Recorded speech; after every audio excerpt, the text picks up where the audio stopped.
Oke, Bismillahirrahmanirrahim. Assalamualaikum. Hari ini saya mau ngebahas tentang laju reaksi. Ini bab ketiga di semester ini. Laju reaksi ini sama seperti termokimia, jadi babnya sebenarnya nggak banyak.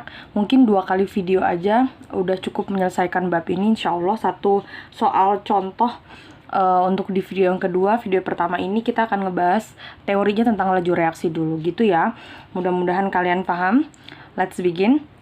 Laju reaksi ternyata nggak cuman fisika yang punya laju, kimia juga punya laju. Cuman karena kimia itu erat kaitannya dengan reaksi, maka laju yang dihitung pun lajunya si reaksi gitu. Misalnya saya punya reaksi A ditambah B langsung ya. Misalnya kita punya reaksi A ditambah B, hasilnya adalah P ditambah Q. Hasilnya adalah P dan Q gitu produknya. Saya mau tanya, yang namanya reaktan yang kiri atau yang kanan? Yang kiri. Ini namanya reaktan. Yang ini namanya produk gitu kan ya. Ini namanya preaksi, ini namanya hasil reaksi. Jadi kalau misalnya ini preaksi berarti hasil reaksi, kalau sini reaktan berarti sini produk gitu kan ya. Terus, jadi laju reaksi itu apa? Berdasarkan itu, laju reaksi itu berkurangnya jumlah konsentrasi reaksi per satuan waktu. Maksudnya apa? Waktu A dan B bereaksi membentuk P dan Q, maka A dan B ini pasti akan berkurang kan jumlahnya? Iya, kenapa berkurang? Karena mereka berdua ini bereaksi membentuk P dan Q. Jadi otomatis A plus B-nya pasti berkurang. Zat A dan zat B-nya pasti berkurang karena dia membentuk P dan Q gitu ya. Sama seperti P dan Q. Salah satu definisi laju reaksi, bertambahnya jumlah konsentrasi produk per satuan waktu. Karena P dan Q ini bertambah, jadi A dan B kan tadi bereaksi membentuk P dan Q. Berarti jumlah P dan Q nanti akan bertambah kan seterusnya. Oke, maka laju reaksi itu bisa dikatakan sebagai berkurangnya jumlah konsentrasi reaksi per satuan waktu, atau bertambahnya jumlah konsentrasi produk. Jadi kalau berkurang itu reaksi, kalau dia bertambah itu produk. Jangan salah ya. Jadi berkurangnya jumlah reaksi per satuan waktu atau bertambahnya jumlah produk per satuan waktu. By the way, konsentrasi itu apa sih? Sebenarnya konsentrasi itu lambangnya kayak gini. Jadi konsentrasi itu lambangnya garis gini. Jadi kalau nanti ada gambar kayak gini artinya konsentrasi. Jadi konsentrasi A misalnya berarti ada A-nya. Ini namanya konsentrasi. Konsentrasi ini sama dengan molaritas. Waktu kita kelas 10 belajar ya. Molaritas itu rumusnya apa? Mol per volume gitu kan. Molnya itu banyak, bisa gram per mr gitu ya. Kemarin sering-sering saya singgung nih. Atau bisa volumenya dibagi 22,4 liter gitu. Jadi yang namanya konsentrasi itu sama dengan molaritas. Lanjut. Terus kalau dilihat dari definisi ini, saya bisa membuat grafik gitu ya antara konsentrasi dengan waktu. Jadi kalau misalnya grafik dari atas berkurangnya jumlah konsentrasi per reaksi per satuan waktu, berkurangnya jumlah ini berarti konsentrasi ini kan konsentrasi, ini waktu. Berarti nanti lama-lama berkurang per lamanya waktu, kan waktu makin lama makin kesini makin lama, jadi nanti dia berkurang jumlahnya, kesini menyusut. Nah ini berarti ini itu grafiknya untuk reaksi. Nah kalau reaksi gitu. Kalau produk, mana spidol saya yang satunya, produk kan bertambahnya jumlah produk, konsentrasi produk per satuan waktu. Maka nanti seiring waktu jumlah produknya akan meningkat, konsentrasinya akan banyak seiring waktu. Nah, kalau yang ini namanya grafiknya si produk. Oke, gitu ya. Kalau mana tahu nanti ada soal gini jadi nggak bingung. Lanjut. Jadi rumusnya untuk laju reaksi gimana? Laju reaksi ini nanti dilambangkan dengan huruf V. V-nya V kecil. Saya bikinnya kayak gitu, kalian boleh ikutin supaya kita seragam sama. Kenapa V-nya gitu, Bu Erika? Karena kalau V-nya V besar itu volume. Hati-hati ya, fisika juga gitu kan. Kalau T kecil itu waktu, kalau T besar itu temperatur. Jadi rumusnya apa? Rumus laju reaksi adalah ini. Jadi laju reaksi tadi dilambangkan dengan V sama dengan berkurangnya berkurangnya jumlah konsentrasi reaktan ditandai tanda minus. Artinya dia berkurangnya konsentrasi reaktan per satuan waktu atau bertambahnya konsentrasi produk per satuan waktu. Ini rumusnya laju reaksi. Oke, sampai sini paham? Nanti kita latihan soal. Terus, misalnya saya punya kayak gini, ada reaksi W, sebenarnya sama reaksinya A ditambah B, produknya adalah P plus Q gitu ya. Cuman saya kasih ada huruf depannya, itu namanya koefisien. Paham ya, koefisien. Nah, kalau ada koefisiennya reaksinya, maka cara mengerjakan gimana? Jadi dibuat 1/. Jadi W, X, Y, Z adalah koefisien reaksi. Terus A, B, C adalah konsentrasi. A, B, P, Q adalah konsentrasi. Maka cara mencari laju reaksinya adalah V sama dengan min. Karena dia A, maka min 1/W. W-nya itu apa? W-nya adalah konsentrasi si A. Koefisien si A. Min 1 per koefisiennya A dikali konsentrasinya A per satuan waktu. Oke, sampai sini paham? Kalau dia B juga sama, ingat, karena kalau reaksi pasti berkurang, jadi ada tanda minusnya. 1 per koefisiennya itu X, konsentrasi B per T. Oke, nah kalau kita pakai yang produk gimana? Berarti plus 1 per Y, P, konsentrasi P per satuan waktu. Di sini juga sama, plus 1 per Z, Q per satuan waktu. Sampai sini paham? Bisa ya? Oke, ini boleh dicatat. Lanjut. Terus ada yang namanya persamaan laju reaksi. Persamaan laju reaksi apa? Nah, ini kita mulai cara-cara menghitung. Persamaan laju reaksi itu apa sih? Hubungan konsentrasi antara perubahan konsentrasi dengan laju reaksi. Ini perlu kamu catat. Nih, persamaan laju reaksi itu V sama dengan K konsentrasi A pangkat M, konsentrasi B pangkat N. Ini rumusnya. Dan ini nanti yang akan sering ditanya di tiap soal. Pasti Bu Erika? Iya. Jadi V sama dengan K itu artinya konsentrasi, K itu artinya konstantar laju, A itu artinya reaksi, yang A pangkat M, konsentrasinya B pangkat M. M sama N itu disebutnya orde, ini laju. Keterangannya ini, saya udah bikin biar cepet. V laju, ketetapan laju, orde itu M dan N, orde reaksi A, orde reaksi B. Oke gitu ya. Jadi nanti pertanyaannya gimana Bu Erika? Jadi nanti di soal itu kamu akan diminta untuk mencari persamaan laju reaksi, orde, dan konstanta laju. Jadi ingat, ini adalah rumus yang perlu dihafal. Jadi kita tuh akan mencari persamaan ini gitu dari data yang dihasilkan nanti. Oke, terus tadi ada kata-kata orde. Orde itu apa sih?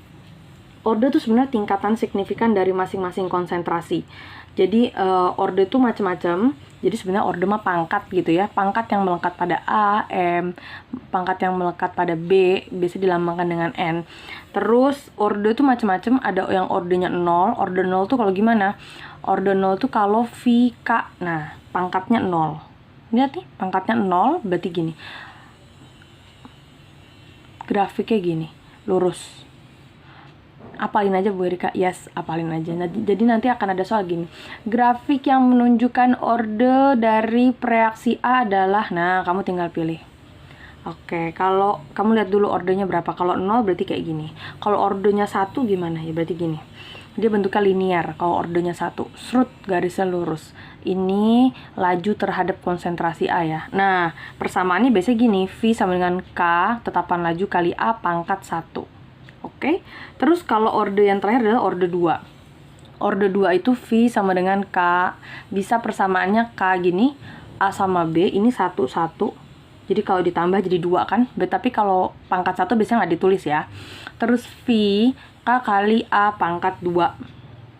Jadi pangkat 2 langsung juga bisa. Nah, grafiknya gimana? Jadi dia kayak gini nih. Agak melengkung dibanding yang tadi orde 1. Oke, sampai sini paham? Lanjut, kita akan ngebahas tentang faktor yang mempengaruhi laju reaksi. Harusnya kita praktikum, tapi karena begini nanti saya akan kirim video praktikum orang aja, kamu simak. Jadi ada beberapa faktor yang mempengaruhi laju reaksi. Maksudnya apa sih? Jadi kalau ditambahkan ini dan ini, maka lajunya jadi akan lebih cepat gitu. Itu disebutnya faktor laju reaksi. Yang pertama adalah konsentrasi. Konsentrasi tadi saya tulis lambangnya kayak sebenarnya bukan lambang ya, ini mas saya aja yang males nulis. Jadi kalau konsentrasinya tinggi, maka laju reaksinya juga tinggi. Ini rumusnya, ini yang perlu dihafal. Jadi kalau konsentrasinya tinggi, molekul itu akan bereaksi semakin banyak. Jadi molekul dalam suatu zat itu akan bereaksi semakin banyak. Terus tumbukan antar molekulnya akan semakin sering terjadi. Nah, kalau tumbukan semakin terjadi, reaksi akan lebih cepat berlangsung gitu. Jadi itu hubungannya. Contoh misalnya gini, saya punya dua beaker glass gitu ya. Saya punya 2 beaker glass, anggaplah yang ini saya tak namain A, ini beaker glassnya saya namain ini B. Anggap semua dua-duanya sama, bentuknya ukurannya sama ceritanya. Sama-sama 250 ml misal. Meskipun gambarnya lebih kecil ini ya. Lanjut.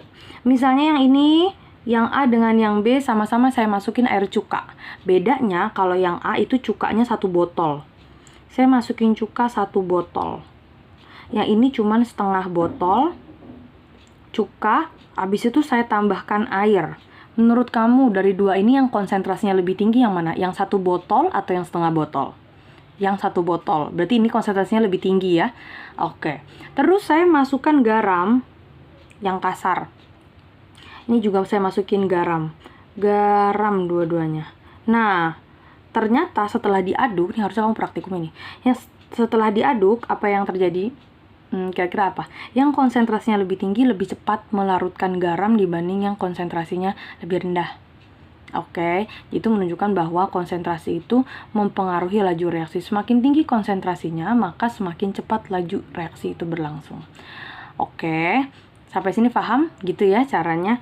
Jadi yang 1 botol dengan yang setengah botol dicampur air lebih cepat yang 1 botol. Itu faktor pertama namanya konsentrasi. Faktor kedua ada yang namanya luas permukaan. Luas permukaan ini dengan bentuk beda ya. Jadi misalnya gini, rumusnya si luas permukaan adalah jika luas permukaan bidang sentuh. Oke, luas permukaan bidang sentuh, luas permukaan yang akan nanti bersentuhan, bertumbukan gitu ya, bukan ukurannya loh. Luas permukaan bidang sentuhnya besar, maka lajunya akan besar. Misalnya gini, bentuknya kecil, serbuk. Saya punya bentuk misalnya gula. Oke, gula yang gula pasir. Kan dia kristal gitu ya, kecil-kecil, namanya aja pasir, bentuknya kayak gini kan. Tuh, kelihatan nggak? Titik-titik doang gini, kayak jerawat. Oke, titik-titik gini. Nah, ini permukaan bidang sentuhnya kan lebih banyak ya. Jadi, karena dia kecil, jadi semuanya jadi bisa kesentuh dengan mudah gitu. Jadi, ini disebutnya luas permukaannya, bidang sentuhnya itu lebih luas gitu. Dibanding kalau misalnya saya punya, saya ini serbuknya ada di dalam suatu wadah gitu. Nah, dia punya bidang sentuh, jadi sesama permukaannya itu akan lebih mudah kena dengan yang lain dibanding kalau saya punya misalnya bentuknya kotak-kotak gini tuh kan, jadi luas permukaannya, bidang sentuhnya jadi lebih sedikit yang ini. Jadi kalau bentuknya itu kecil, serbuk, luas permukaan bidang sentuhnya itu lebih luas, maka jauh lebih cepat. Contohnya ya kayak misalnya kamu mau bikin teh, ya kan? Kamu mau bikin teh. Di sini udah ada tehnya. Di sini kamu masukin gulanya pasir. Gula pasir. Di sininya gula batu. Tahu gula batu? Kalau nggak tahu ke Indomart. Gak boleh nyebutin merek, tapi udah lah, ke supermarket pasti ada tuh gula batu, kamu lihat di situ. Nah, gula batu kan bentuknya lebih besar, masuk ke sini terus kamu aduk mana yang lebih cepat larut. Yang ini dong gula pasir, yang luas permukaan bidang sentuhnya lebih luas, tapi permukaannya lebih kecil. Gitu ya. Jadi paham logikanya? Jadi jangan sampai kebalik. Jadi kalau misalnya nanti saya punya, jadi nanti soal yang suka keluar kalau untuk soal kayak gini adalah misalnya saya punya serbuk, saya punya batangan, saya punya bongkahan, saya punya satu zat besar. Mana yang lebih cepat larut? dalam suatu pelarut misalnya. Ya, kamu udah tahu jawabannya pasti yang serbuk. Kayak gitu, gampang ya? Gampang. Oke, faktor yang ketiga adalah, tadi udah faktor pertama konsentrasi, yang kedua luas permukaan, yang ketiga adalah suhu. Nah, apa hubungannya suhu dengan laju reaksi? Kira-kira, kalau suhunya tinggi atau suhunya panas, reaksinya akan lebih cepat berlangsung atau enggak? Lebih cepat ya. Kenapa? Kenapa lebih cepat? Karena jadi kalau suhunya panas, molekul pada suatu zat, misalnya saya punya apa tadi? Anggaplah saya punya teh. Ya, saya punya teh panas. Tehnya panas, terus nanti saya masukin gula pasir. Gula pasir. Sedangkan teh yang di sini itu dingin. Tehnya dingin. Ini saya masukin juga gula pasir. Mana yang lebih cepat larut? Yang ini, karena waktu dia panas, energi kinetik partikelnya akan bertambah. Terus tumbukan akan sering terjadi, reaksi jadi berlangsung lebih cepat. Jadi, ya ampun, kok goyang. Jadi suhunya tinggi, maka laju reaksinya juga tinggi. Jadi kalau ini, mana yang lebih cepat? Ini yang panas. Jadi suhu mempengaruhi laju nggak? Mempengaruhi. Satu lagi yang mempengaruhi laju reaksi adalah katalis. Katalis itu apa sih, Bu? Katalis adalah zat yang mempercepat jalannya suatu reaksi. Kalau dalam tubuh kita ada nggak katalis? Ada. Enzim-enzim itu disebutnya katalis karena dia mempercepat proses pencernaan. Kalau kita nggak punya enzim, mungkin mencerna makanan bisa lebih dari sehari atau berhari-hari, tapi karena ada enzim itu jadi lebih cepat gitu. Contoh mudahnya gini, kan katanya gini, katalis itu yang suka buat bingung adalah katalis adalah zat yang mempercepat jalannya suatu reaksi tapi tidak mempengaruhi produk. Maksudnya gimana Bu Erika? Misalkan gini, kamu mencampurkan suatu zat A dengan zat B, mana ya coret-coretan. Kamu punya zat A sama zat B. Tuh saya taruh sini. Ini zat A. Saya supaya reaksinya berjalan cepat, saya tambahkan katalis A, katalis B gitu. Nah, nanti si B ini tidak akan mengganggu proses, misalnya A dengan Z bereaksi gitu.